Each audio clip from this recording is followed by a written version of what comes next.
Equilibrium यही कहता है कि हमारा जो रिएक्टेंट और जो प्रोडक्ट है दोनों आपके बराबर होने चाहिए, इक्विलिब्रियम होने चाहिए, साम होनी चाहिए या साम्यावस्था होना चाहिए। अब ये जो अनुत्क्रमणीय है इसका मतलब हम सिर्फ रिएक्टेंट से प्रोडक्ट बना सकते हैं, प्रोडक्ट से रिएक्टेंट नहीं। लेकिन ये चैप्टर टोटल डिपेंडेंट है ये वाले साइन पर। इस पर डिपेंडेंट है ये वाला। ये क्या करता है, इधर से ये वाला बनाएगा और इधर से ये वाला बनाएगा। रिवर्सिबल रिएक्शन कभी भी कंप्लीट रिएक्शन नहीं हो सकती है, दोनों साइड हमेशा चलती रहेगी। और जब कभी कंप्लीट रिएक्शन नहीं होगी तो हमेशा स्लो रिएक्शन करती रहेगी और बहुत समय के लिए, लॉन्ग टाइम के लिए ये प्रोसीड रहती है। हेलो मेरे प्यारे बच्चों, क्या हाल चाल? उम्मीद करते सारे लोग बहुत बढ़िया होंगे, जबरदस्त होंगे, इंतजार कर रहे होंगे सर नया चैप्टर कौन होने वाला है। सर जी नया चैप्टर हमारा वही होगा जो सिलेबस में है।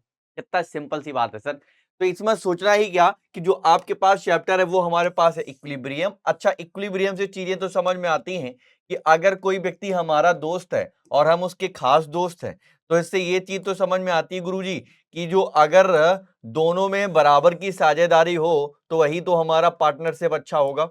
भैया अगर पार्टनरशिप अच्छा करना है तो आपकी साझेदारी बराबर होनी चाहिए। यानी कि ये इक्विलिब्रियम यही कहता है कि हमारा जो रिएक्टेंट और जो प्रोडक्ट है दोनों आपके बराबर होनी चाहिए, इक्विलिब्रियम होने चाहिए, साम होनी चाहिए या साम्यावस्था होना चाहिए। तो इन सब चीजों को किस तरीके से चैप्टर में मोड़ लेता है वो सारी की सारी जानकारी इस चैप्टर में हम लोग लेने वाले हैं।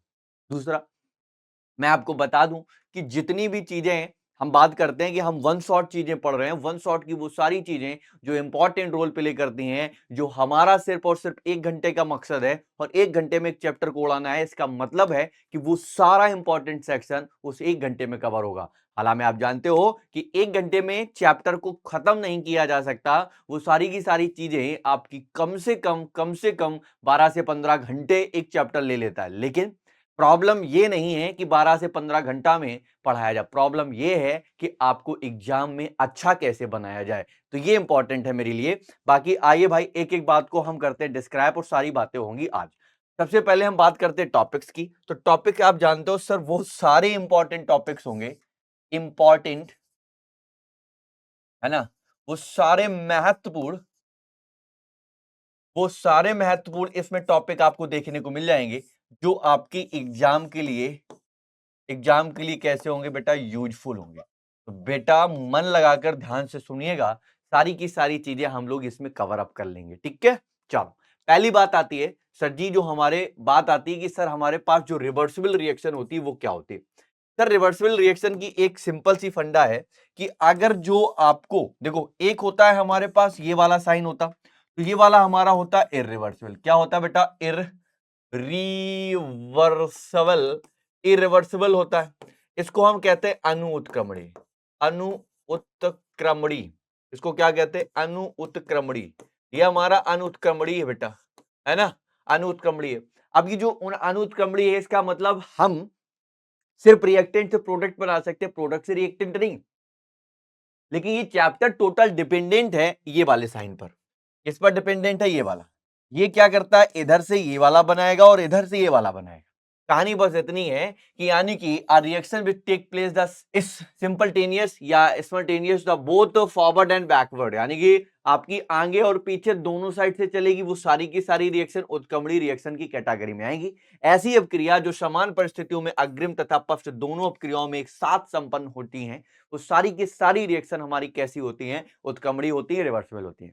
अच्छा, रिवर्सिबल रिएक्शन की एक खास बात पता है क्या, रिवर्सिबल रिएक्शन कभी भी कंप्लीट रिएक्शन नहीं हो सकती है, दोनों साइड हमेशा चलती रहेगी। और जब कभी कंप्लीट रिएक्शन नहीं होगी तो हमेशा स्लो रिएक्शन करती रहेगी और बहुत समय के लिए, लॉन्ग टाइम के लिए ये प्रोसीड रहती। आगे चलते हैं साम्यावस्था। सर साम्यावस्था क्या कहता है, यानी कि किसी उत्क्रमणी अपक्रिया की वह अवस्था जिस पर अग्रिम तथा पश्च अपक्रियाओं के वेग क्या हो जाते हैं बेटा, समान।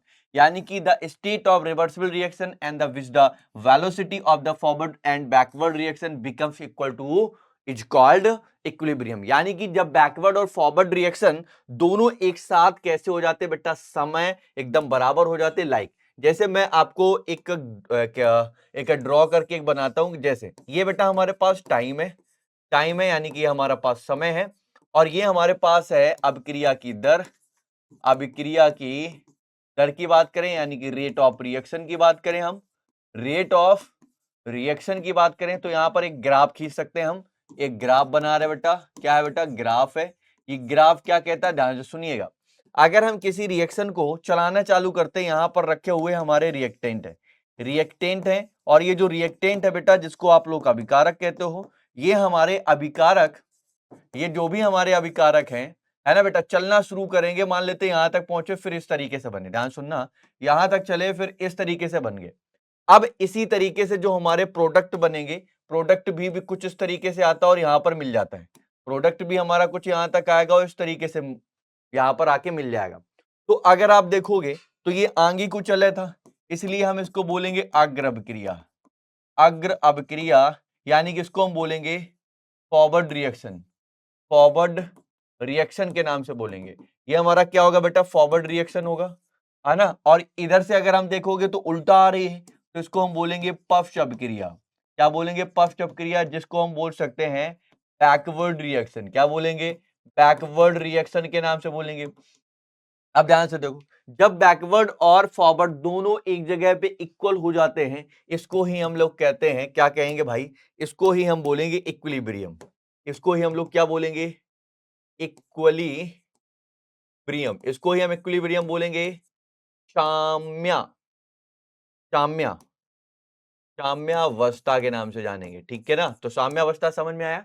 जब हमारी रेट ऑफ रिएक्शन और एक टाइम के बीच में ग्राफ बनता है, तो इसमें हमारी बैकवर्ड और फॉरवर्ड रिएक्शन दोनों इक्वल हो जाती है। इट इज कॉल्ड, या हम इसी को कहते हैं इक्विलिब्रियम। आगे बढ़ते हैं। मोफ्ट इज द क्लोज सिस्टम, ये हमेशा बंद निकायों, बंद बर्तनों में कराई जाती है। ये गतिक अवस्था यानी कि प्राकृतिक गतिक होती है, यानी कि आली डायनेमिक इन नेचर। आगे देखें तो ये हम कह सकते हैं साम्य स्थापित होने के लिए निकाय और प्रवेश के बीच द्रव यानी कि उसका ऊर्जा और द्रव यानी कि एनर्जी और आपका मैटर दोनों का ही आदान प्रदान नहीं करता है। यानी कि the equilibrium to establish the should be no exchange energy and matter. तो हमने आपको ये थर्मोडायनेमिक्स में बहुत अच्छे से बताया था, क्या सराउंडिंग होती है, क्या सिस्टम होता है और क्या हमारी क्या होती है बेटा, बाउंड्री होती है, इनमें सब बताया था। आगे बढ़ते हैं। तो इनमें आपको याद रखना है, ये हमारे ऑब्जर्वेबल प्रॉपर्टी बिकम्स स्टेबल। ये हमारे जो प्रेक्षणीय गुण होते हैं वो स्थिर रहते हैं और इनके पदार्थों की सांद्रता भी हमारी क्या होती है बेटा, कांस्टेंट रहती है। The concentration of the establish become to stable. तो इनकी जो पदार्थों की सांद्रता है ना बेटा, कंसंट्रेशन है, वो भी हमारी हमेशा निश्चित रहती। आगे बढ़ते हैं। हमारे पास आता है रासायनिक साम्य। सर रासायनिक साम्य क्या होता है, इसको भी बड़े अच्छे से समझिएगा, इसको भी बड़े अच्छे से समझिएगा। रासायनिक साम्य क्या होता है, अगर आप देखोगे किसी उत्क्रमणी रासायनिक अपक्रिया में वह अवस्था जिस पर अग्र तथा पश्च अपक्रियाओं के वेग क्या हो जाते हैं, समान हो जाते हैं, रासायनिक साम्य कहलाती है। तो जब भी रासायनिक साम्य की बात करी जाए तो यानी कि जैसे हमारा ए के साथ बी बना, ये एक दूसरे में आपस में, यानी कि मैं ये बोल सकता हूं इसका जो B1 और V2 है ना, और बन के आया यहां पर C और D, इसका मतलब B1 और V2 आपस में बराबर हो जाए, वही हमारा क्या कहलाता है, इक्विलिब्रियम साम्य कहलाएगा, यानी कि केमिकल इक्विलिब्रियम कहलाएगा, या हम कह सकते हैं रासायनिक साम्य के नाम से होगा। यानी कि the established reversible chemical reaction at which the velocity of the forward and backward reaction, या रिवर्सिबल रिएक्शन बोल सकते हो, equal is called the chemical equilibrium. इतना कह सकते हो। ये दूसरी रिएक्शन आप पढ़ सकते हो, एक ही बात, ठीक है ना। तो इस तरीके से दोनों के फॉरवर्ड एंड बैकवर्ड दोनों की क्या बराबर हो जाए, तो आपको आंसर याद रखना है, उसकी वेलोसिटी, उसका रेट ऑफ रिएक्शन। अब हमारी बात आती है कि जो हमारे पास केमिकल इक्विलिब्रियम होते हैं, अगर आप ध्यान से देखोगे, एक हमारा आता है होमोजीनस। सर जो होमोजीनस होता है, तो होमोजीनस को हम के लोग क्या कहते हैं, होमोजीनस को हम समांगी कहते हैं। समांगी का मतलब सर क्या होगा, जैसे हम कहते हैं H2 है, ये हमारा गैस नेचर में था, I2 है, ये हमारा गैस नेचर में था, 2HI बना, ये भी हमारा गैस नेचर में ही बना। इसका मतलब जब भी हम बात करते हैं, ये भी हमारा गैस है ना, और ये भी हमारा गैस फॉर्मेट में, ये भी गैस, ये भी गैस, और बराबर सब गैस है। इसका मतलब ये सर समझ में आता है कि सारे के सारे आपको गैस फॉर्मेट में मिल रहे हैं। इन दैट केस हमें ये बात तो प्रॉपर समझ में आती ही है कि जब रिएक्टेंट और प्रोडक्ट हमारे सारे के सारे गैस फॉर्मेट में होते हैं, वो सारे आपके होमोजीनियस की कैटेगरी में जाएंगे, यानी कि it is the reactant and product are the same physical state. तो सेम है ना, गैस गैस है, दैट इज द इसको हम बोलेंगे होमोजीनियस। आ जाओ आप हेट्रोजीनियस। हेट्रोजीनियस में क्या होंगे, here reactants and the product are different physical state. जैसे हमारे पास कैल्शियम कार्बोनेट होता है, कैल्शियम कार्बोनेट होता है, ये हमारा किस फॉर्मेट में होता है, आपको याद रखना बेटा, ये हमारा सॉलिड फॉर्मेट में होता है। इसको हम देखेंगे तो CaO ये हमारा सॉलिड फॉर्म में बना, और CO2 बना लिया बेटा, ये गैस फॉर्मेट में बना लिया। अगर आप ध्यान से देखेंगे तो ये हमारा फिजिकल, यानी कि इनमें अगर आप ध्यान से देखें, ध्यान से देखो तो आपको एक चीज तो प्रॉपरली समझ में आती है कि यहाँ पर सॉलिड है, एक सॉलिड है, एक गैस है, यानी कि हमारे दोनों, यानी कि रिएक्टेंट और प्रोडक्ट दोनों सेम कैटेगरी में नहीं आते हैं, तो वो हमारे किस कैटेगरी में जाएंगे, हेट्रोजीनियस की कैटेगरी में जाएंगे। That's all. आगे बढ़ते हैं, आगे बढ़ते हैं तो हमारे पास आता है active mass. Sir active mass का जो सिंबल होता है कुछ इस तरीके से होता है, इसके अंदर जितनी भी चीजें लिखी जाती हैं दैट इज द सक्रिय द्रव्यमान, यही हमारा एक्टिव मास होगा। सर एक्टिव मास क्या होता है, आपका आंसर होगा सर एक एक पदार्थ का एक लीटर आयतन में मोलों की संख्या। यानी कि अगर आप कह दें कि सर एक्टिव मास जो होता है, एक्टिव मास की अगर हम बात करें, यानी कि अगर हम बात करें सक्रिय, किसकी बात करें बेटा, सक्रिय द्रव्यमान की बात करें, तो सक्रिय द्रव्यमान बराबर क्या होता है, तो आपको याद रखना है मोल बटे मोल पर, और यहां पर क्या कितना हो गया, एक लीटर आयतन। तो यानी कि आप कह सकते हैं आयतन जो होगा वो हमारा काय में होगा, तो आपका आंसर होगा सर लीटर में। किसमें, लीटर में। तो अब ये हमारा मोल हुआ, ये हमारा मोल हुआ, ये हमारा वॉल्यूम हुआ, क्या हुआ, वॉल्यूम हुआ। इस मोल को भी हम तोड़ सकते हैं सर, जो मोल बराबर होता है वो हमारा होता है वेट अपॉन मोलर मास। क्या होता है बेटा, मोलर मास होता है, ये हमारा मोलर मास होगा, यानी कि भार बटे ये हमारा क्या हो जाएगा, अणु भार हो जाएगा। ये हमारा क्या हो जाएगा, अणु भार हो जाएगा, यानी कि भार बटे अणु भार के नाम से हो गया, ये हमारा क्या हो गया बेटा, मोल हो गया। अगर आप ध्यान से देखें, अगर आप ध्यान से देखो तो आपको एक चीज तो प्रॉपरली समझ में आती है कि जो हमारा एक्टिव मास होता है, सर जी जो एक्टिव मास है उसको हम ऊपर तोड़ सकते हैं, क्या हो जाएगा, वेट अपॉन में मोलर मास इनटू वॉल्यूम हो जाएगा लीटर में। तो ये बात तो आपको क्लियर हो गई। एक फार्मूला आप इस तरीके से ड्राइव कर सकते हो, एक्टिव मास का फार्मूला क्या होता है, ठीक है ना। तो एक्टिव मास को किससे सिंबल करते हैं, किससे डिनोट कराते हैं, तो मैंने आपको बताया जो आपको एरो नजर आ रहा है इससे डिनोट कराएंगे।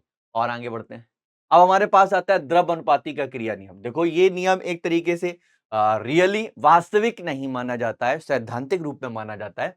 और इसी के साथ ही साथ अगर हम बात करें, इस नियम में सिर्फ ये बताया जाता है कि जितने भी हमारे रिएक्टेंट होते हैं बेटा, क्या होते हैं, रिएक्टेंट होते हैं, उसकी जो पदार्थ होती है उसका जो क्रिया करने की दर होती है ना, रेट ऑफ रिएक्शन की जो हमारी क्या होती है बेटा, हम कह सकते हैं जो उसका रेट होता है ना, एक्टिव रेट होता है, तो वो उसके डायरेक्टली प्रोपोर्शनल होती है। अब जैसे फॉर एग्जांपल हम कह सकते हैं, फॉर एग्जांपल अगर हम समझाने की बात करें कि मान लेते हैं यहां पर ये वाली देखो क्या पॉइंट लिखा हुआ, गुलबर्ग और वागे ने दिया था बेटा, यानी कि at constant temperature the rate of reaction of a substance is proportional to active mass and the rate of entire reaction is the proportional to product of the active mass is the reactant। बहुत अच्छी बात है, यानी कि वो ये जो भी कह रहा है इसको समझने का काम करते हैं। जैसे हमारे पास जो A है, A के साथ हमारा B बना और यहां पर हमारा बन के क्या आया, तो आपने कहा सर जी यहां पर बन के आया COD, यहां पर हमारा COD बन के आया। अगर आप इसको देखोगे तो ये हमारी फॉरवर्ड रिएक्शन है, यानी कि अगर आप देखो इसका रेट देखोगे तो आगे की ओर है, और इसका रेट देखोगे तो ये हमारा पीछे की ओर है, बैकवर्ड है। अगर आप ध्यान से देखेंगे तो एक ही क्रिया करने की दर की बात करी जाए, एक ही रेट की बात करी है, रेट ऑफ ए, देखो मैं एक्टिव रेट ऑफ ए कह सकता हूं, active active active rate of A, यानी कि ए की ए की दर, है ना, या सक्रिय दर कह सकते हैं, सक्रिय दर, तो आपको डायरेक्टली प्रोपोर्शनल होगा ए के एक्टिव मास, इसीलिए हम बी की बोलेंगे। अब डायरेक्टली तो मैं आपको याद बता दें, डायरेक्टली लिखूंगा मैं बी के एक्टिव मास, और फिर अगर मैं सी का लिखूंगा तो डायरेक्टली वो सी कब हो जाएगा। अगर मैं इसी तरीके से किसका लिखूंगा बेटा, डी का लिखूंगा, तो वो डायरेक्टली डी के क्या हो जाएगा, डायरेक्टली वो डी के प्रोपोर्शनल हो जाएगा, ठीक है ना। अब आप देख लो ये हमारा फॉरवर्ड है, ये हमारा बैकवर्ड है, ठीक है ना। अब ये हमारा बताता है क्या, तो आपका आंसर होगा लॉ ऑफ मास एक्शन। क्या बताएगा, लॉ ऑफ मास एक्शन। इसका इस्तेमाल क्लास 12th में भी किया जाएगा, इतना बस याद रखो, ठीक है ना। और डिटेल करेंगे, टेंशन मत लो भाई। आगे बढ़ेंगे, साम्यस्थिरांक, यानी कि इसको हम बेटा कहते हैं केसी। क्या कहते हैं बेटा, केसी कहते हैं। सर जी जो केसी लिखा जाता है, केसी क्या होता है जरा ध्यान समझो, स्थिर ताप पर किसी उत्क्रमणी अपक्रिया के लिए अग्रिम अपक्रिया कि वेग स्थिरांक तथा विपरीत अपक्रिया के वेग स्थिरांक के अनुपात को अपक्रिया का साम्य स्थिरांक इसी कहते हैं। अच्छा देखो, जैसे हमारे पास कोई रिएक्शन है, अब ध्यान से सुनो, में पढ़ सकते हैं, any reversible reaction at constant temperature, the ratio of the rate of constant the forward reaction and the constant of the reversible reaction, है ना, is called equilibrium constant of that reaction. अच्छा, इसको अगर आप ध्यान से देखो कैसे बनाते हैं, इसको बनाने का तरीका देखो, जैसे हमारे पास ये ए के साथ हमारा क्या बन के आया, नोटिस करिएगा बेटा, ये डायरेक्टली हमारा बन के आया बी के, क्या बन के आया बेटा, बी के बन के आया, और यहां पर बन के आया हमारा सीओडी, क्या बन के आया, सीओडी। अच्छा, इस रिएक्शन को हमने बोला ये हमारा क्या है, आरएफ है, तो ये हमारा क्या हो गया, आरबी हो गया, क्या हो जाएगा, आरबी। अच्छा, एक चीज जरा नोटिस करना, सारी चीजें दिमाग से देखना, सारी चीजें तभी क्लियर हो जाएंगी। अगर आप इसको देखोगे, तो ये जो हमारा आरएफ होता है ना, आरएफ डायरेक्टली प्रोपोर्शनल हो जाएगा ए की और बी की, नोटिस करिएगा। और अगर आप इसको देखोगे तो आर एफ, इस प्रोपोर्शनल को साइन हटाएंगे तो यहां पर एक कांस्टेंट वैल्यू आएगी के एफ, और जो के एफ होगा वो ए इंटू बी के मल्टीपल होगा। ठीक है, बात ध्यान समझिएगा, ये हम लिख रहे हैं, ये किसका है, फॉरवर्ड रिएक्शन का है। फॉरवर्ड रिएक्शन का मतलब ये हमारा है अग्र अपक्रिया। अगर हम पश्च अपक्रिया के लिखें, यानी कि हम बैकवर्ड रिएक्शन के बारे में लिखेंगे, है ना, बीआर के बारे में लिखेंगे, तो कैसे लिख सकते, सर ये हमारा जो आरबी होगा, है ना, डायरेक्टली प्रोपोर्शनल हो सकता है सी और डी के मल्टीपल के, सी और डी के मल्टीपल के, हो सकता है कि नहीं हो सकता है। इसका मतलब हम ये कह सकते हैं कि जो हमारा आरबी होता है बेटा, क्या होता है, जो हमारा आरबी है वो डायरेक्टली प्रोपोर्शनल ना होकर बराबर अब केबी के हो जाएगा, और यहाँ पर आपका हम लिख सकते हैं सी और डी को। ठीक है भाई, इतना हम लिख सकते हैं, इतना लिख सकते हैं कि नहीं लिख सकते। अगर आप इतना लिख सकते हो तो नोटिस करिएगा कि यहाँ पर जो लिखी गई बात है, तो जो हमारा यहाँ पर देखो, तो जो के एफ है, के एफ बराबर हम के बी की भी तो लिख सकते हैं। के एफ हमारा किसके लिखा जा सकता है, सर जी के बी के लिखा जा सकता है। ये चीज बराबर हो सकती है, अगर बराबर हो सकती है तो इनको बराबर कराते हैं। तो जो हमारा के एफ है, ये हम अगर किसके बराबर करा दें, ए और बी के बराबर करा दें, ए और बी के बराबर करा दें, और यहां पर जो हमारा के बी है वो हम बराबर करा दें सी और डी के, सी और डी के बराबर करा दें। और अगर हम कह दें कि सर हम के और मतलब हम के एफ और के बी में क्या निकाल लें भाई, रिलेशन निकाल लें, तो जरा आप बताइयो राजा कि क्या कह सकते हो आप लोग क्या कह सकते हो। इस वाले इक्वेशन में अगर आप ध्यान से देखोगे तो हमारे पास क्या नजर आएगा, हमारे पास नजर आएगा कि जो हमारा, ध्यान से सुनना, के बी है ना, के बी, अब यहां पर हम लिख सकते हैं के एफ, है ना, नहीं के बी, यहां पर क्या लिखोगे बेटा, के बी लिखोगे ना। अच्छा, कुल मिला के मैं ऐसे लिख सकता हूं, सी और यहां पर सी और डी अपॉन में ए की पावर और ये बी का सक्रिय, और यहां पर मैं लिख सकता हूं सर जी ये हो गया हमारा के एफ और ये हमारा हो गया के बी। मतलब हमने ये देखो इस तरीके से इक्वेशन बना दी। अब यहां पर नोटिस करिएगा, इस जो के एफ को आप लोग क्या कहते हो, ये हमारा एक रेट कांस्टेंट है इस टर्म में, तो आपका आंसर होगा फॉरवर्ड रिएक्शन। ये भी हमारा एक रेट कांस्टेंट है, लेकिन ये भी हमारा किस टर्म में है, तो बैकवर्ड रिएक्शन का है रेट कांस्टेंट। अब अगर आप इन दोनों को देखोगे तो सर जी ये केसी के इंडिकेट कराता है, तो जो के एफ होता है अपॉन में के बी होता है, ये केसी होता है, या हम कह सकते हैं सी इंटू जो डी होता है, जो हमारा डी होता है अपॉन में हमारा ए इंटू बी होता है, उसका मल्टीपल होता है। तो इस तरीके से आप नोटिस करें कि हमने जो बात कही है वो आपको भेजा में गई है नहीं। आप दोबारा रिमाइंड करिएगा, आपको कैसे देखना है दोबारा देख सकते हैं। आगे आ जाओ, ये वाली बात क्लियर हो गई नहीं, किस तरीके से हम लोग करेंगे, साम्य स्थिरांक केसी क्या होता है, किस तरीके केसी निकालते हैं, वो आपके सामने हो गया। आगे आ जाओ भाई, अब हमारे पास है साम्य स्थिरांक केसी। भाई अभी क्या कराया मैंने, है ठीक है ना, तो साम्य स्थिरांक केसी हमारा हो गया। ये हमारी जो है दूसरी डेफिनेशन भी आप लिख सकते हो, ये हमारी दूसरी डेफिनेशन है, लिख सकते हो। दूसरी डेफिनेशन भी यही कहती है कि जो हमारा उत्क्रमणीय अपक्रिया का साम्य स्थिरांक है और ये हमारा उनके दोनों अभिकारकों के सक्रिय द्रव्यमान के गुणनफल, यानी कि उसका जो आपका मल्टीपल होगा वही उसका क्या कहलाएगा, केसी कहलाएगा। दोनों डेफिनेशन इस वाले फार्मूले से ही बनी है, एक इससे बनी है और एक इससे बनी है, ठीक है। तो आप देख लेना, और ये बीच में क्या रखा, केसी। अब आ जाओ, इनमें हम पढ़ते हैं, इनमें पढ़ते हैं भाई साहब डिफरेंस। जो डिफरेंस होते हैं केसी में देखो और हमारा के में। पहला डिफरेंस कैसा है, it is the ratio of the rate of constant law of the forward and backward reaction. इसमें अग्र तथा पश्च क्रियाओं के वेग कैसे होते हैं, स्थिरांकों का अनुपात होता है। अब इसमें क्या होता है, equal to the ratio of the reaction when the concentration of the reactant unity. यानी कि इसमें क्या होता है, जो हमारे अभिकारक की सांद्रता एकांक होने पर अभिकारक के वेग भी क्या हो जाते हैं, बराबर हो जाते हैं। और आगे बढ़ते हैं, तो the value of increase temperature of the endothermic reaction which is the decrease of the exothermic.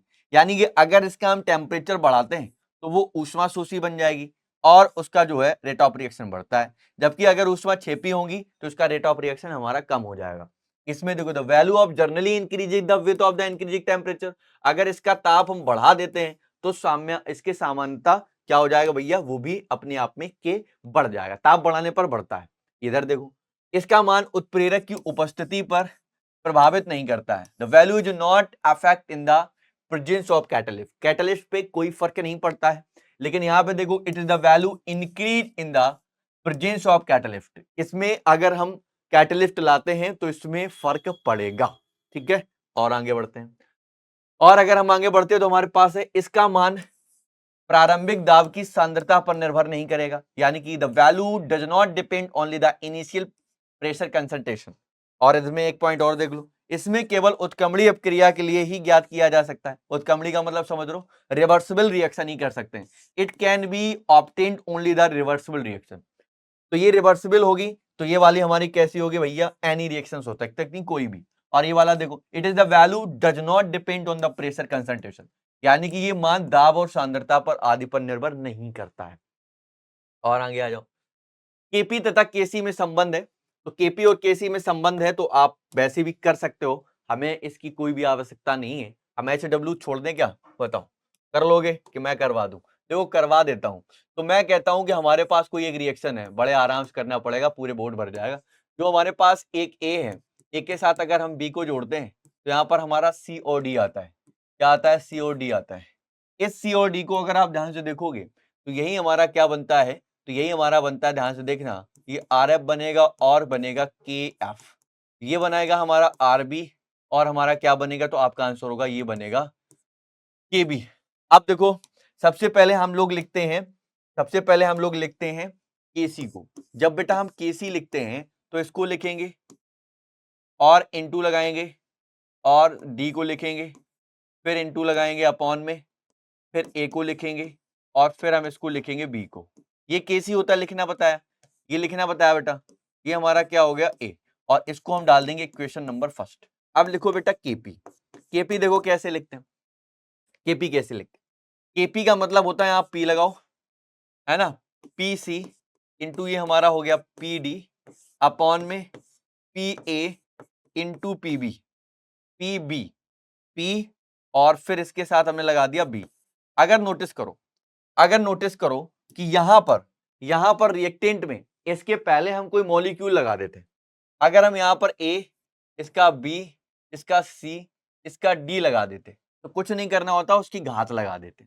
अब मतलब C आया तो C के ऊपर C, D के ऊपर D, A के ऊपर A, B के ऊपर B, C के ऊपर C, D के ऊपर D, A के ऊपर A, B के ऊपर B। तो सिंपल, इतना काम आप लोग कर लोगे, ठीक है ना, पता है ना, कर लोगे ना, कर लोगे, हमें पता है, आप लोग स्मार्ट है, आप लोग स्मार्ट है भाई, कर लोगे, पता है, कर लोगे, कर लोगे।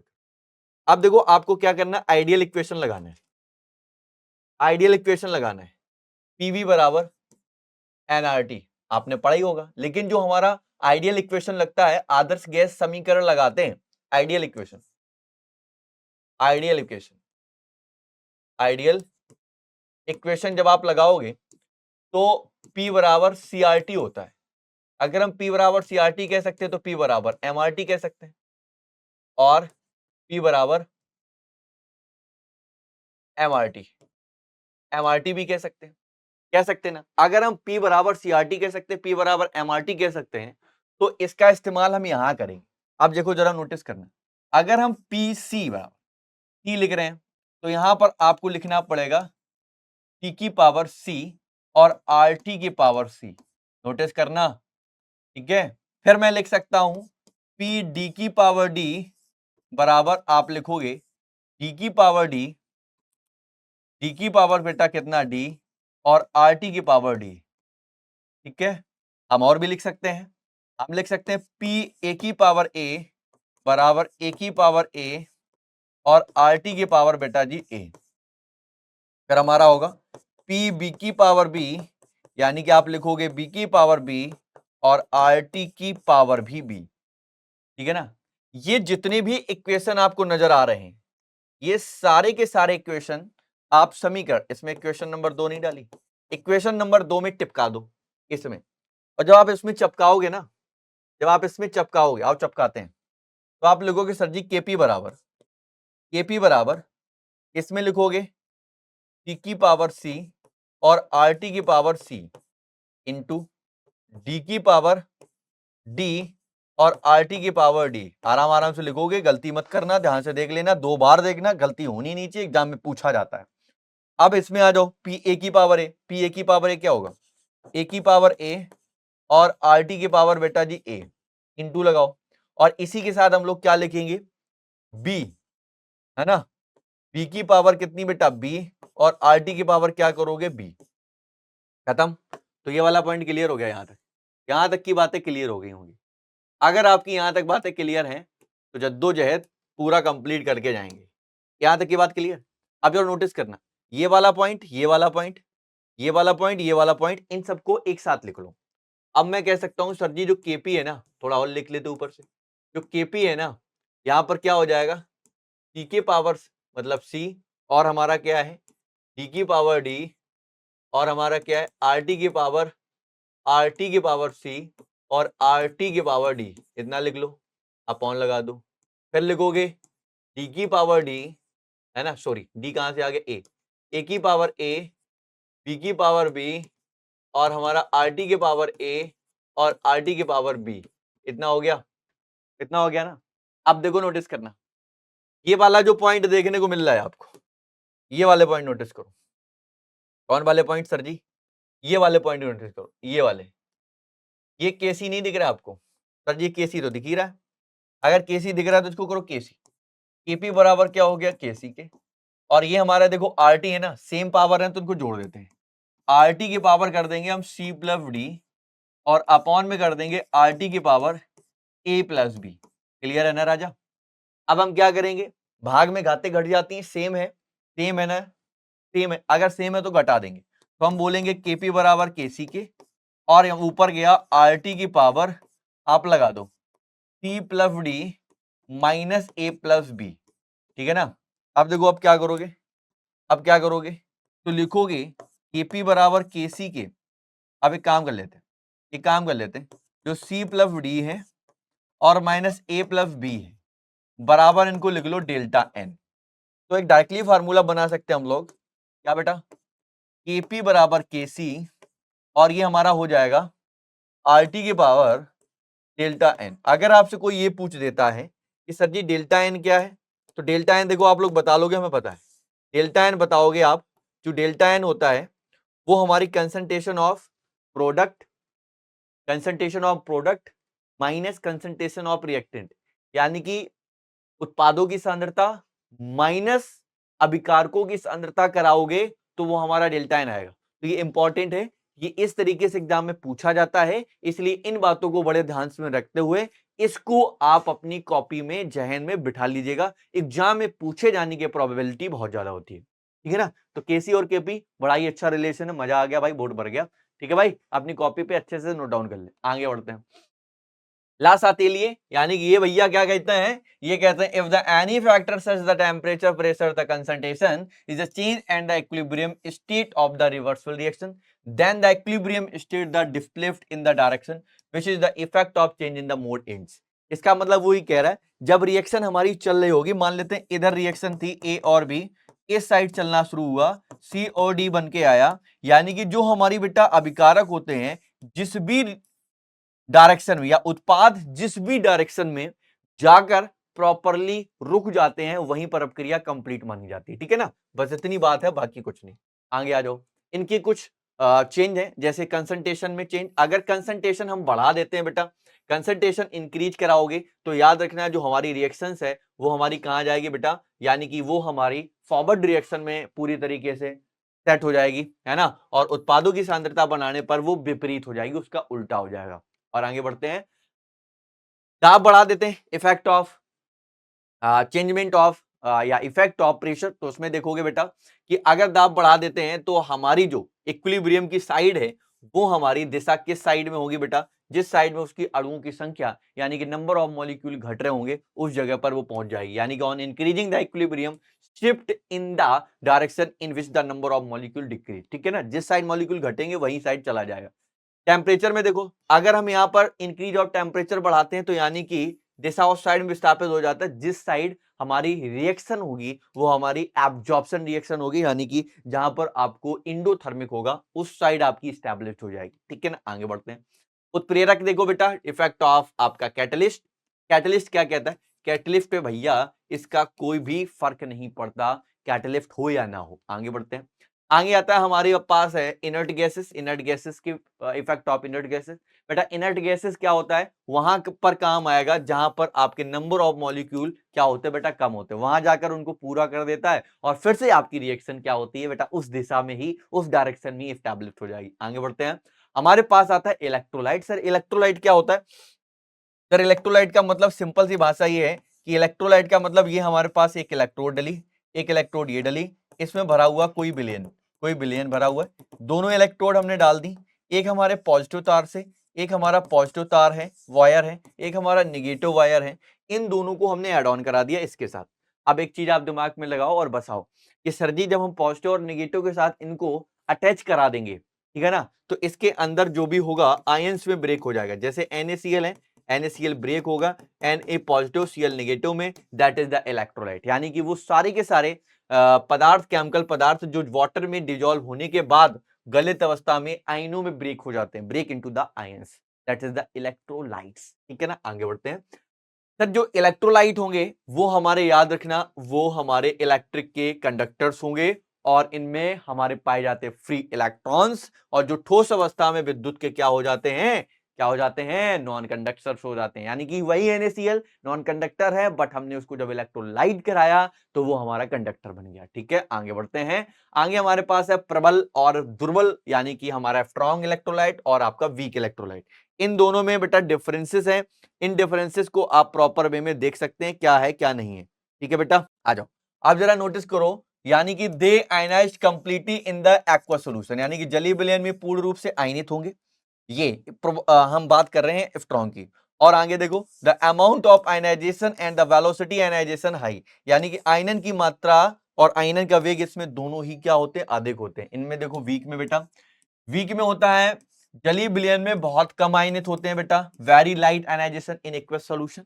और आगे देखें, the amount of ionization and the velocity ionization is low, आयनन की मात्रा और आयनन का वेग इसमें कम होता है, स्लो होता है, इसमें क्या होगा, ज्यादा होगा। और आगे आ जाओ, the amount of the dissociation is maximum each concentration, यानी कि प्रत्येक सांद्रता पर वियोजन की मात्रा कैसी होगी, अधिकतम। और ये प्रबल, यानी कि कंडक्टर के हम कह सकते हैं स्ट्रॉन्ग कंडक्टर ऑफ इलेक्ट्रिसिटी। ठीक है ना, और ये हमारे कैसे होंगे, वीक होंगे। और यहां पर देख सकते हैं द अमाउंट ऑफ डिजॉल्विंग या dissociation increase with the energy increase concentration, प्रत्येक सांद्रता पर घटने पर वियोजन की मात्रा बढ़ जाती है। ठीक है ना, तो ये इस तरीके से आपको याद रखना होगा। और आगे बढ़ते हैं सर जी और आगे बढ़ते हैं। फिर हमारे पास आता है, हमारे पास है स्ट्रॉन्ग में ही, जैसे हमारे पास ये स्ट्रॉन्ग एसिड है, देखो ये H, ये बहुत ज्यादा H पॉजिटिव आयन रिलीज करेंगे, ये बहुत ज्यादा OH निगेटिव आयन को रिलीज करेंगे, ये बहुत ज्यादा पॉजिटिव और निगेटिव यानी कि सॉल्ट के नंबर ऑफ आयंस निकालेंगे। आगे आ जाओ, इसमें देखोगे equilibrium is established between the molecule और एनायन, है ना, इसमें अणु व आयनों के बीच में जो हमारा इक्विलिब्रियम है वो इस्टेब्लिश्ड हो जाता है, यानी कि हमारा वीक है और हमारा वीक एसिड और वीक हमारा क्या हुआ बेटा, बेस हुआ। अब आगे आ जाते हैं, आर्रेनियस, ये आपके लिए थोड़ा सा इंपॉर्टेंट हो सकता है। सर आर्रेनियस की बात हमने इतनी ही सुनी थी कि H प्लस आयन देने पर वो हमारा क्या बन जाता है, एसिड बनता। इतनी बातें कही गई, सत्य नहीं थी। अगर आप ध्यान से देखते हो एक बार क्लियर आती है। The electrolytes dissolve in water and break into the change particles. These charge particle are is called the anion ions and this phenomenon is called ionization electrolyte dissociation. यानी कि ए को अगर हमें पॉजिटिव और नेगेटिव में तोड़ देते हैं एक्वस सॉल्यूशन में, वो हमारा आरएनएस ही तो कहलाता है। विद्युत अपघटन के जलीय विलयन को आवेशित कणों में तोड़ देना या आवेशित कण आयन कहलाते हैं। यह घटना आयनन या विद्युत अपघटनी वियोजन कहलाती है। यानी कि कोई भी कंपाउंड था उसको पॉजिटिव और नेगेटिव आयन में तोड़ देना, दैट इज द इलेक्ट्रोलाइट। अभी बताया ना थोड़ी देर पहले। और देखो यहां पर क्या होगा, positively charge is called the cation, negative charge is the anion. Positive cation होंगे यानी हमारे ये कैसे होंगे, धनावेशित, और ये क्या होंगे, ऋणावेशित। और तीसरा पॉइंट भी हम कह सकते हैं सर, जो हमारा वीक इलेक्ट्रोलाइट होता है ना, उसका आयनाइजेशन रिवर्सिबल होगा। यानी कि जो हमारे दुर्बल विद्युत अपघट्ट होते हैं वो उत्क्रमणीय अपक्रिया में होते हैं कुछ इस तरीके से, यानी कि दोनों साइड चलने का काम करेंगे। ठीक है ना, तो ये भी बात आपके लिए क्लियर होगी, ये भी बात हमारे क्लियर होगी। एक बात नेक्स्ट आ जाओ। नेक्स्ट आता है हमारे पास, जल्दी से देखो यहां तक देखो जल्दी फटाक से। ठीक है ना, तो यहां पर अगर हम देखेंगे तो ओस्टवाल्ड का तंत्र नियम हमारा क्या कहता है, hence the amount of dissociation of binary weak the electrolyte proportional to the square root of the dilution is in this called Ostwald dilution law. यानी कि किसी द्विअंगी दुर्बल विद्युत अपघट्ट के वियोजन की मात्रा उसकी तनुता के वर्गमूल के समानुपाती होती है। हालांकि बहुत सारे इसके फार्मूले अच्छे से ड्राइव किए जा सकते हैं, लेकिन हम डायरेक्टली कह सकते हैं सर जो के बराबर होता है अल्फा स्क्वायर अपॉन में 1 minus alpha into V. Directly आप ये फार्मूला का इस्तेमाल कर सकते हैं, दैट्स ऑल। और आगे बढ़ते तो हमारे पास मिलता है समायन प्रभाव।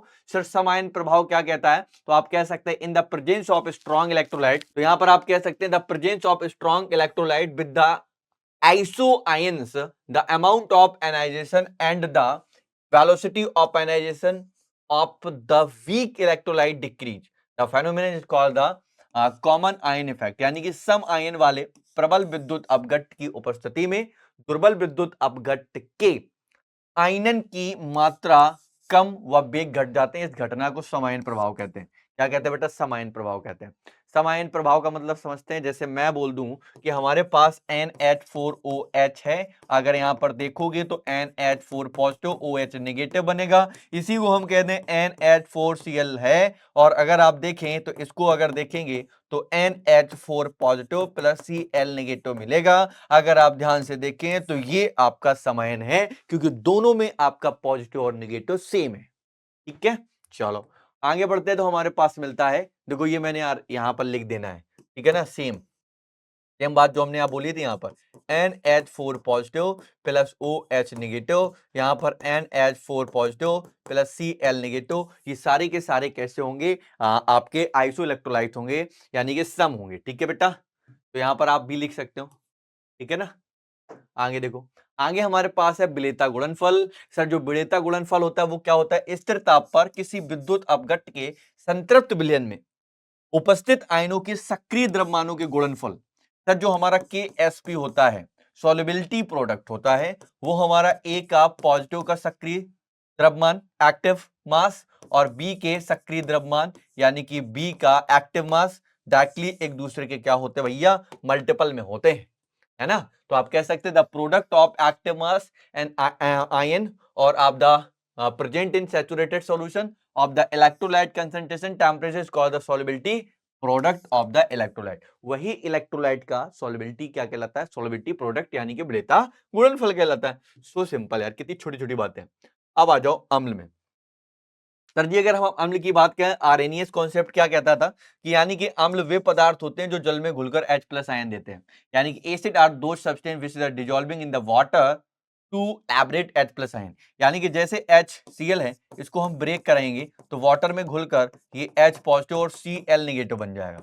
अगर ये बन रहा है, इसका मतलब हमारे पास ये सर समझ में आता है कि ये जो भी है ये हमारा क्या है बेटा, ये एसिडिक होगा, क्योंकि ये वाटर में घुलकर H प्लस आयन दे रहा है। अगर मैं कह देता हमारे पास H2SO4 है, तो H2SO4 क्या होता, तो आपका आंसर होता सर जी ये आपका 2H positive plus SO4 double negative देता। तो ये कुछ H प्लस पॉजिटिव आयन देने वाले होते हैं। आगे बढ़ते हैं, हमारे पास ये होते हैं प्रबल, यानी कि ये हमारे स्ट्रॉन्ग एसिड होते हैं। These have the greater tendency of the loose H plus ion, यानी कि जितने भी आपके ये प्रबल होते हैं, ये H प्लस आयन उस बर्तन में जब आप H प्लस आयन को तोड़ोगे तो मैक्सिमम क्वांटिटी में ज्यादा से ज्यादा, देखो ज्यादा और जल्दी H पॉजिटिव देने का काम करते हैं, तो वो हमारे स्ट्रॉन्ग होंगे।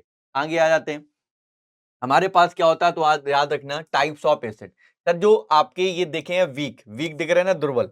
सर जी दुर्बल देखोगे तो इसमें H प्लस आयन तो देखने को मिलेंगे, लेकिन वो इनकी टेंडेंसी होगी बेटा, टेंडेंसी इनकी क्या होगी, ये हमारी दुर्बल है, ये हमारे पास ये हमारा दुर्बल नहीं है, ये हमारा कैसा है, ये हमारा कैसा स्ट्रॉन्ग है, ये हमारा स्ट्रॉन्ग है भैया, ये स्ट्रॉन्ग है। अब ये हमारे पास क्या है, दुर्बल है। अगर आप दुर्बल देखोगे तो देखो हमने इसको लिखा है, इसका 1 होता है, इसका 2 होता है, और इसका कितना निकाला, 3। अब देखो याद रखना, जो हमारे 10 the number of H positive ion given up the acidic, it's called the basicity of the acid या ऑफ दैट एसिड। यानी कि आपको याद रखना है, जब भी किसी अम्ल से H प्लस आयनों की संख्या निकालते हैं, वो उस अम्ल की क्षारकता कहलाती, इस भी आप दिमाग में डालो, है ना भैया। तो यहां पर देख लो, ये सारे के सारे अम्ल हैं, ये देखो इसमें कितना निकला, 1, इसमें 2, इसमें 3, और वो जो निकल के आया वही हमारे क्या है, वो हमारी बेसिडिटी हो गई, है ना, अम्ल की क्षारकता होगी। उल्टा लिख गए हैं, ये वाले हमारे वीक होते हैं, ये वाले हमारे क्या हैं सर, वीक हैं, और उस साइड क्या लिखा है, ये हमारे क्या है, स्ट्रॉन्ग, है ना, ये स्ट्रॉन्ग होते हैं। ठीक, कोई बात नहीं, आप देख लीजिएगा। यहाँ पर आ जाते हैं बेस। सर जी जो बेस होते हैं, जो क्षार होते हैं, वो हमारा क्या देंगे भैया, OH नेगेटिव। OH नेगेटिव देने वाला क्षार होता है, यानी कि क्षार वे रासायनिक पदार्थ होते हैं जो जल में घुलकर H नेगेटिव आयन देते हैं, है ना। जैसे आपने बोला CaOH का होल हाफ ट्वाइस, ब्रेक कराओगे तो क्या निकल के आया, Ca double positive plus 2OH negative. यहाँ पर देखो ये क्या निकला, OH नेगेटिव, ये हमारा क्या बना, बेस बना, सो सिंपल। और आगे बढ़ो सर जी, इसमें प्रबल होते हैं, प्रबल जो OH negative ion maximum quantity में निकालते हैं, ज्यादा निकालेंगे वो हमारे स्ट्रॉन्ग बनेंगे, यानी कि NaOH KOH और आपका CSOH यानी कि सीजियम हाइड्रोक्साइड, यानी कि जिसकी टेंडेंसी लूज करने की होगी ज्यादा, निगेटिव आयन कौन सा, OH नेगेटिव।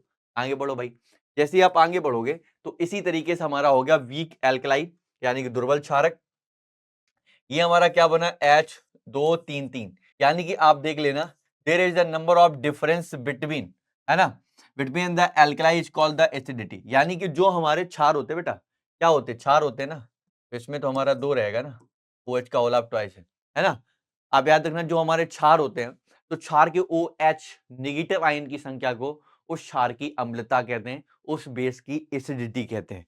ठीक है, तो ये वाली बात भी याद रखना है आपको, नई बात नहीं है, सब पुरानी बातें हैं, है ना। अब आ जाते हैं आर्हेनियस की, है ना, आर्हेनियस की सीमाएं की अवधारणा। देखो यहां पर उन्होंने बताया था acid base can be explained only the aqua solution, इन्होंने सिर्फ ये बताया था अम्ल और क्षारों की, अम्ल और क्षारों की केवल जलीय विलयनों में ही किया जा सकता है, ये इन्होंने बोला था, बट ये बात गलत थी। यानी कि ऐसे अम्लों की व्याख्या की जा सकती है जिनके पास H पॉजिटिव नेगेटिव आयन नहीं पाए जाते, यानी कि इन्होंने सिर्फ यही बताया था कि जो भी हमारे H पॉजिटिव आयन देते हैं वही केवल अम्ल होते हैं, लेकिन ऐसे बहुत सारे हो सकते हैं जो H प्लस नहीं देते हैं, फिर भी वो हमारे एसिड होते हैं।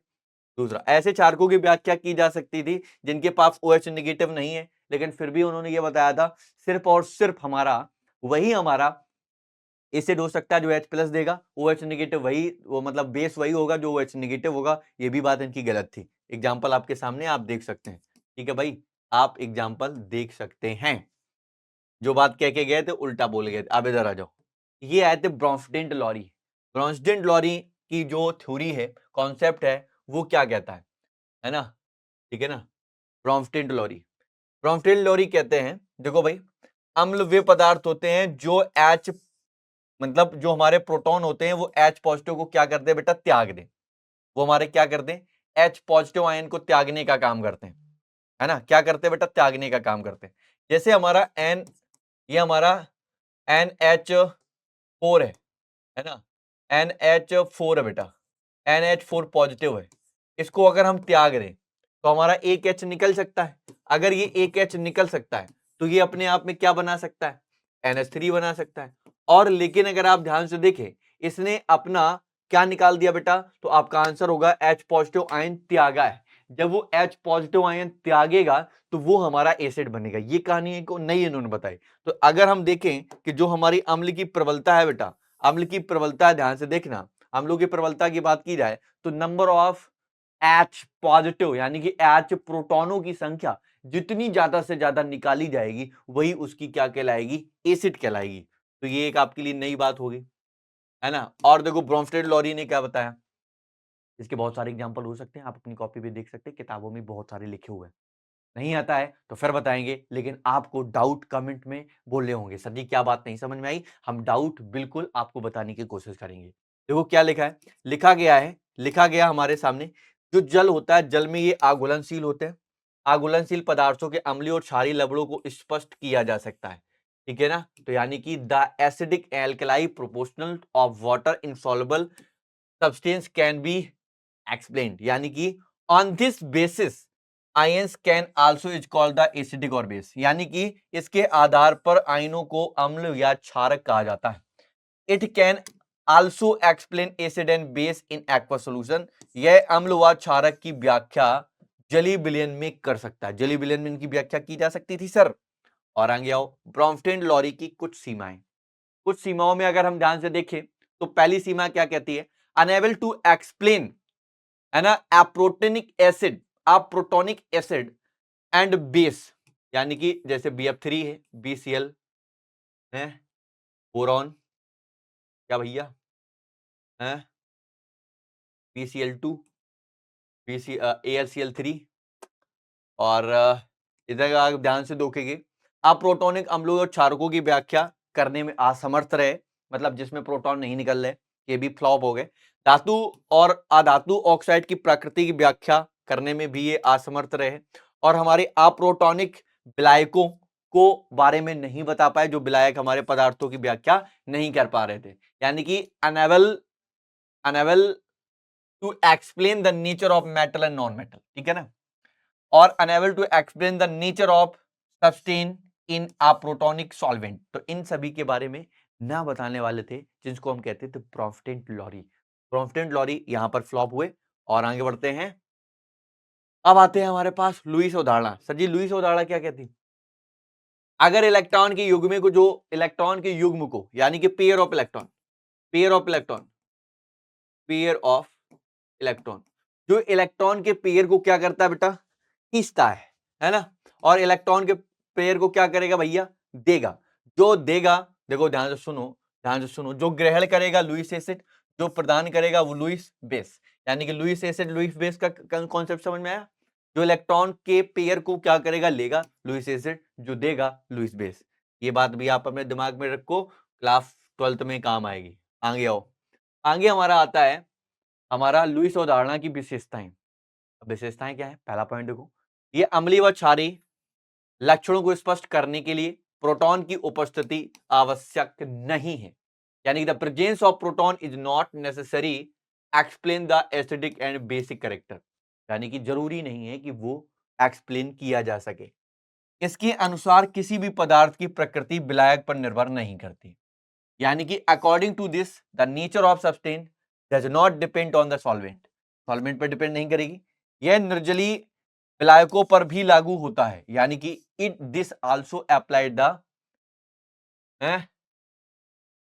हाइड्रोस सॉल्वेंट, है ना, जिसमें वाटर नहीं है। तो ये वाले कुछ कॉन्सेप्ट हैं, आपको याद रखने होंगे। क्लियर है ना, कर लोगे भाई, चलो भाई। अब आगे आते हैं पीएच पर। सर जो हमारा पीएच होता है ना, पीएच का मतलब क्या होता है, जो हम एसिड और बेस होता है उसको एक्चुअल में फाइंड कर पाए, उसकी एसिडिटी क्या और बेसिडिटी क्या है। देखो, यानी कि ये हमारा किसने दिया था, सोरेंसन ने दिया था, सोरेंसन बोलते हैं, यानी कि हाइड्रोजन आयनों की सांद्रता के ऋणात्मक लघुगुणक को पीएच कहते हैं, यानी कि the negative logarithm of the concentration of hydrogen ion is called the pH value. Sir pH value के फार्मूले याद रखो, पहला ये है पीएच माइनस के लॉग एच पॉजिटिव। आप ये भी कह सकते हो पीएच बराबर आपका हो सकता है सर जी पीएच जो बराबर होता है लॉग बटे 1 बटे एच पॉजिटिव। दूसरा हमारा हो सकता है एच पॉजिटिव बराबर 10 की पावर माइनस के पीएच, हम ये भी कह सकते हैं। नेक्स्ट हमारा आता है कि अगर हम ध्यान से देखें पीएच वैल्यू की बात करें तो सर जी जो पीएच वैल्यू है उसको हम स्केल के अकॉर्डिंग अगर ध्यान से देखें, बीच में हमारा ये वाला पॉइंट होता है जिसको हम न्यूट्रल कहते हैं। मतलब 7th पे हम लोग नहीं आइडेंटिफाई कर सकते हैं कि हमारा एसिडिक है बेस। अगर हम 7 से 0 की तरफ बढ़ेंगे तो सारा का सारा एसिड होगा, और इधर हम 7 से ऊपर चलेंगे 14 तक तो हमारा सारा का सारा बेस होगा। ये बात तो सब जानते हो और क्लास 10 में पढ़ाया गया। ये नॉर्मली हम पीएच वैल्यू में लिखते हैं, है ना, एज अ रूम टेम्परेचर। और यहाँ पर एच पॉजिटिव की बात बोलें तो 10 की पावर आपको लगाते चले जाना है ना। चलो भाई, ये बात क्लियर हो गई। अब आती है क्षार की बात। जब हम क्षार की बात करेंगे, पीओएच की बात करेंगे, तो सर जो पीएच होता है, पीओएच होता है negative logarithm of the concentration of hydrogen ion is called the pH value. हाँ हाँ हाँ हाँ हाँ, the negative logarithm of concentration of, है ना, hydroxide ion, hydroxide, hydroxide is ion is called pOH, pOH. ये हो जाएगा पीओएच वैल्यू, ठीक है ना। यानी कि हाइड्रोक्साइड आयनों की सांद्रता के ऋणात्मक लघुगुणक को पीओएच कहते हैं। तो पीओएच बराबर ठीक फार्मूला सेम ही तो रहेगा जैसा उसमें था, उसमें एच पॉजिटिव था, यहाँ आपको नेगेटिव लगाना है, ठीक है ना। क्लियर। तो एक फार्मूला ये हो गया, दो फार्मूला ये हो गया, पीछे हो गया तीन। तो ये इस तरीके से फार्मूला याद कर लेंगे, टेबल याद होगी। अब आपको ऑलरेडी पता ही है कि अगर हम 7 की पावर 7 के बराबर होंगे तो वो अपने आप में न्यूट्रल होगा। अगर हम 7 से नीचे होंगे, लेस होंगे, कैसे होंगे बेटा, 7 से लेस होंगे तो अम्लीय, ज्यादा होंगे तो को कैसा होगा बेटा, 7 से ज्यादा होंगे तो वो हमारे कैसे होंगे, बेस होंगे, ठीक है ना। तो ये आपको याद रखना है, ये उदासीन है, अम्लीय है, क्षारीय है, पता है ना, ये तो पता ही है। और ये फार्मूला याद रखो, 10 की पावर माइनस के 14, यानी कि 14 ही तो होता है। एच पॉजिटिव और ओ एच निगेटिव, या पी एच और पी ओ एच को जब दोनों को जोड़ देते हैं हम लोग चार दोनों को जोड़ देंगे तो टोटल जो स्केल होती 14 ही तो होती, 14 के बराबर हो जाता है, ठीक है भैया। तो ये वाला पॉइंट क्लियर हो गया।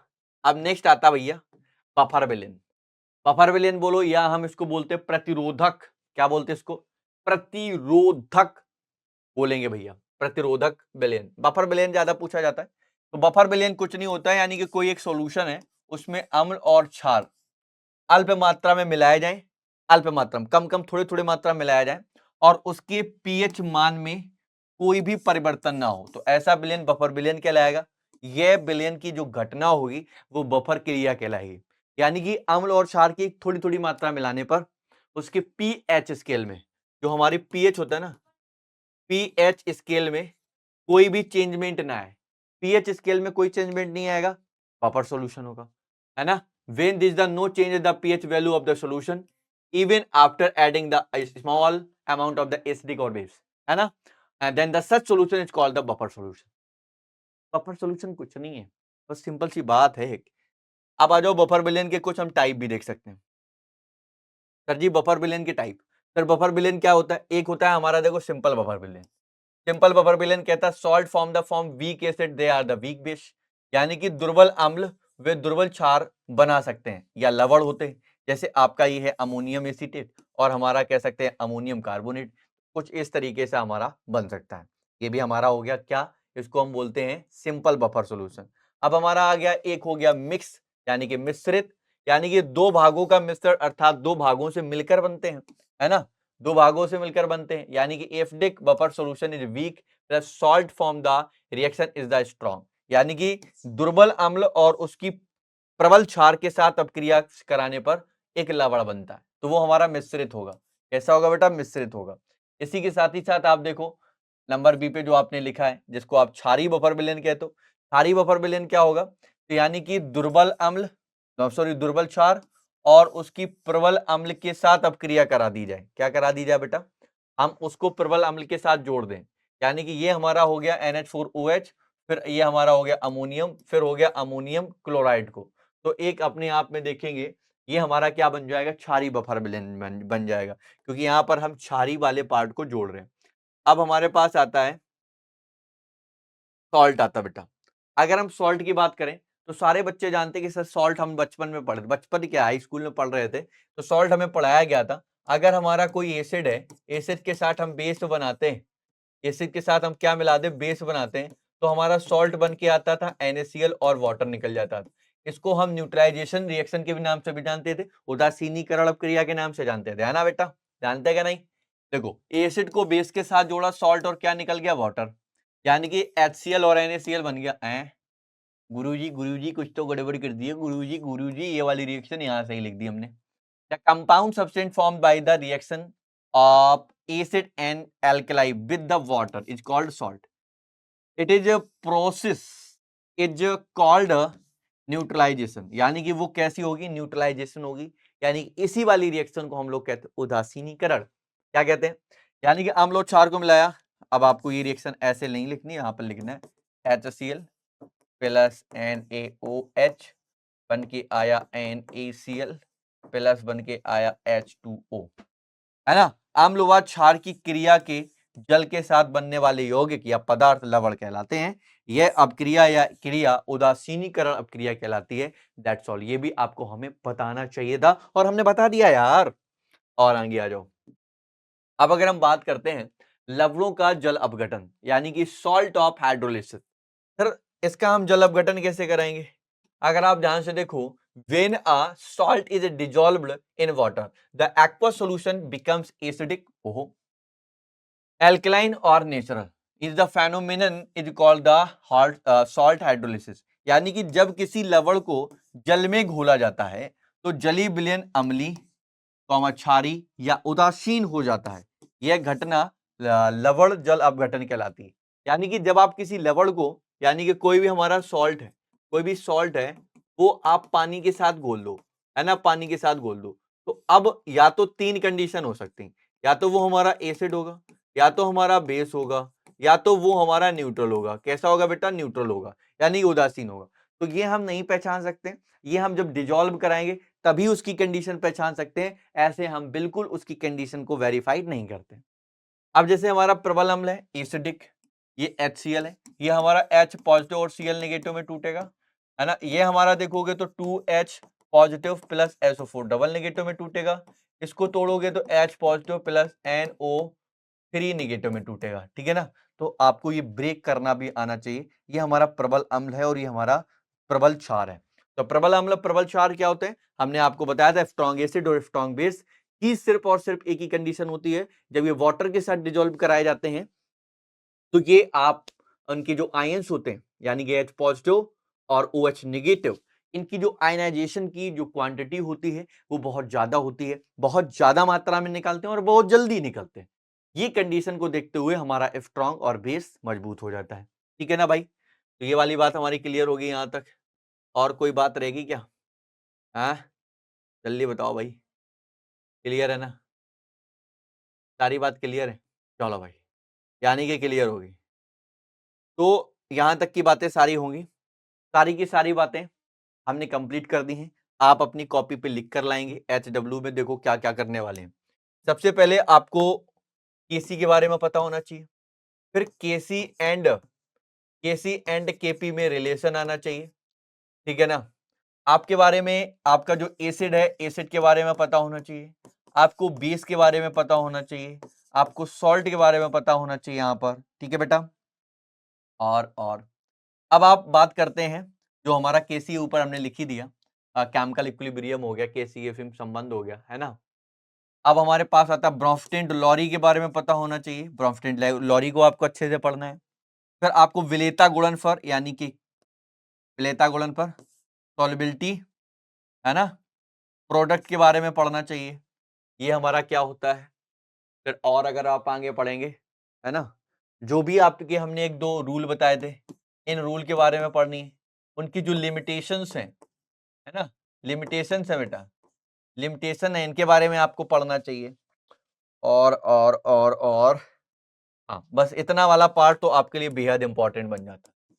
इतना तो हम कह सकते हैं ये वो है जो आप इस चैप्टर की आधारभूति बोल सकते हैं, है ना। तो इक्विलिब्रियम तो आपको पता ही होना चाहिए इक्विलिब्रियम क्या है, तो क्योंकि बेसिक चीजें हैं जो आपको सबसे पहले टीचर यही पूछेगा, व्हाट इज इक्विलिब्रियम, है ना। तो इक्विलिब्रियम भी आपको पता ही होना चाहिए, व्हाट इज इक्विलिब्रियम। तो ये बेटा वो टॉपिक है जो आपको इतने टॉपिकों की इस चैप्टर में जानकारी होनी चाहिए। अगर इनकी जानकारी नहीं होगी तो आपसे सेट नहीं हो पाएंगे न्यूमेरिकल। सर जी न्यूमेरिकल, न्यूमेरिकल भी होंगे, न्यूमेरिकल्स तो बेटा इनसे आपको न्यूमेरिकल भी आपको पूछे जाते हैं, इनसे खासकर काफी ज्यादा बनते हैं, है ना? ठीक है भाई, क्लियर है ना? चलो अब पढ़ते हैं आगे। आई होप सो इस चैप्टर को बहुत स्पीड के साथ बहुत अच्छे तरीके से कंप्लीट किया गया है, तो सारे के सारे बच्चे देखते रहेंगे इस क्लास को मजेदार तरीके से। और नया चैप्टर आपको जो मिलने वाला वो चैप्टर होगा रेडॉक्स रिएक्शन। तब तक के लिए आप लोग सारे लोग मस्त रहें, दुरुस्त रहें, इंतजार करें रेडॉक्स रिएक्शन का। तब तक के लिए सब्बा खैर, टाटा बाय, अपना ख्याल रखिए, अपने घर वालों का, और अपने आप को स्वस्थ रखना बहुत जरूरी है। सर्वोपरि आपका बॉडी होता है, उस बॉडी को मेंटेन करके रखिए और सारी चीजें आप अपने टाइम पे लेके चलिए। मुलाकात करिए नेक्स्ट चैप्टर के साथ, तब तक के लिए have a good day, tata bye bye, जय हिंद।